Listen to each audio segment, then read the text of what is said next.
This is Optimal Health Daily, episode 623. What MacGuyver Can Teach Us About Plan B, Part 1, by Steve Kamb of nerdfitness.com.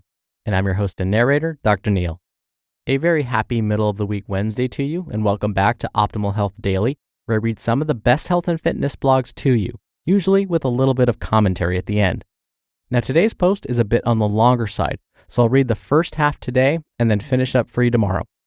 And if you've been listening all week, I've decided over the next 20 days or so, I'm going to give you one piece of holiday trivia every day. You ready? Here we go. Originally, Christmas trees were actually decorated with not ornaments, but these. Can you guess? Candles. I know, huge fire hazard, right? Good thing we've moved on from that. Oh, and don't forget, before I get to today's post, I answer your questions every Friday. You can send one in at oldpodcast.com/ask. If you do, you'll be entered into small, special raffles to win books from us. All right, let's get right to today's post and start optimizing your life. What MacGyver Can Teach Us About Plan B, Part 1, by Steve Kamb of nerdfitness.com. You are MacGyver. You've been instructed by the Phoenix Foundation to infiltrate some building, probably full of children, without causing a panic, find a bomb buried deep in the basement somewhere, and defuse that sucker before it has a chance to detonate. You have everything all planned out down to the tiniest detail, and you're ready to roll. Get into the building and track down the bomb. Wait, there's less time remaining than you had anticipated, and it has a different wiring system than anything you've ever seen before. Oh well, those kids had a good run, right? Time to go home. F that. You're Angus freaking MacGyver. Yeah, Angus is his first name.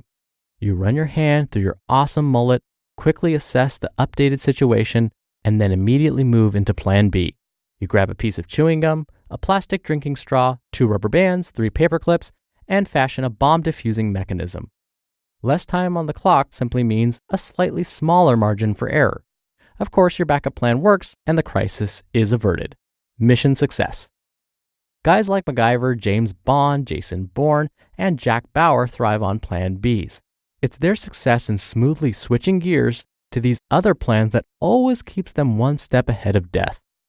Now, if these action heroes always have backup plans for the most dangerous of situations, why don't you have one for getting healthy? Only having a Plan A sucks. I know far too many one-trick ponies when it comes to being healthy. As soon as one thing goes wrong, these folks either freak out or use the excuse that now I can't do my workout, so I'll just skip it. Or they don't have any healthy food I like at this restaurant, so I'm just going to eat whatever. How about this one? I used to run every day, but then we had a few days of bad weather where I couldn't go outside, and now I just can't find the momentum and motivation to get back into it. As The Legend of Zelda taught us, momentum can be a powerful thing, whether it's working with you or against you. When you have a specific plan to follow for your diet and exercise, you have to anticipate days of bad weather, afternoons where the gym is overcrowded, and nights out with your friends where the meal choices are less than optimal.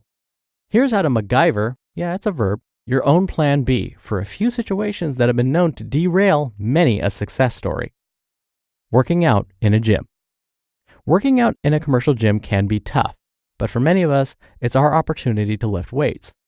Let's say you're headed to your favorite gym, ready to do a full workout of squats, bench presses, pull-ups, and planks.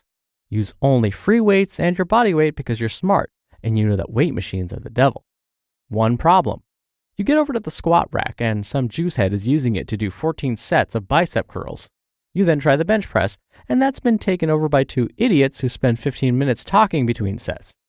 The pull-up bar is in use, and the mat where you would normally do your planks has been infested by a crowd of folks doing 500 crunches, who are unfortunately clueless that it's their diet that's keeping them from a flat stomach. In these situations, ask yourself, WWMD, what would MacGyver do? This is a situation I would often run into whenever working out during the busy hours. Sure, my Plan B didn't produce exactly the same results as Plan A for the day, but it would allow me to finish my workout on time. The same muscles would be exercised, and I'd be home in time to watch more episodes of Arrested Development. Here are the changes I would make. Can't do squats? Pick up a set of heavy dumbbells and do weighted lunges. These are brutal. Can't even get to the dumbbells? Do overhead squats, one-legged squats, jump squats. You get the idea. Can't bench press? Fine. Find a flat bench, pick up a set of dumbbells, and use them to do heavy presses that way. And not wussy, way too easy presses either.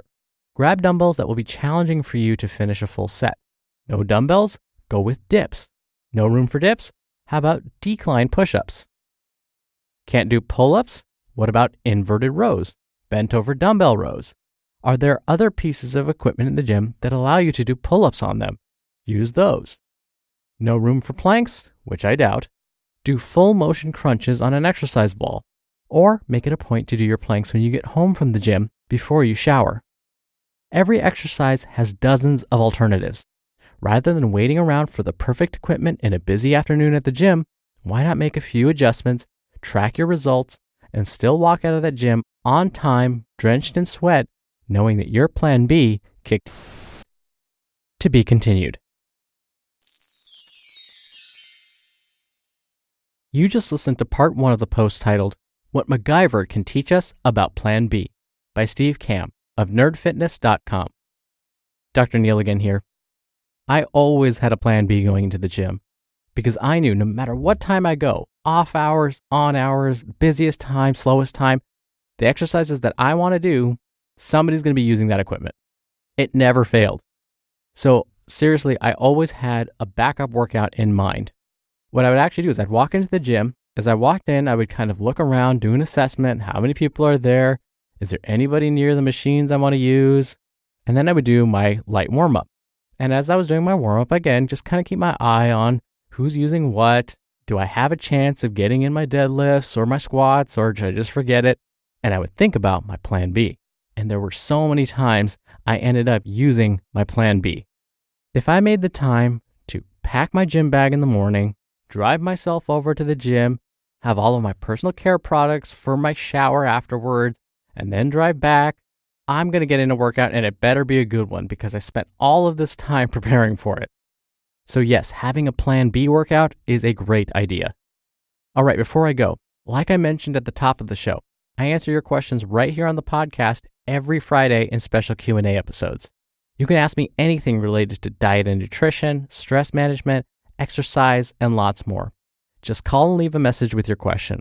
The phone number is 61 I love OHD, or you can send in an audio question through our site, oldpodcast.com/ask. That's more friendly if you want to do multiple takes and hear yourself before sending it in.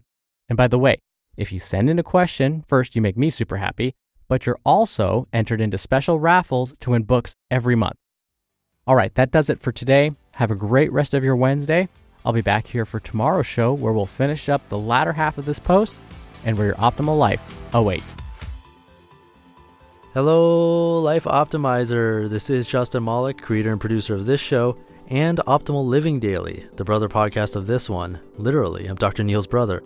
If you like the format of this show, you'll love Optimal Living Daily too, where I also read to you from blogs, but cover other topics like personal development, finance, and minimalism from bloggers like Derek Sivers, The Minimalists, Zen Habits, and many more. So for more amazing content read to you for free, come subscribe to Optimal Living Daily too, and together we'll optimize your life. You've been listening to Optimal Health Daily. Be sure to hit the subscribe button to stay up to date on each new episode, and head to oldpodcast.com. That's oldpodcast.com for a free gift, as well as more actionable tips and resources to help you maximize your potential. Thanks for joining us, and remember, your optimal life awaits.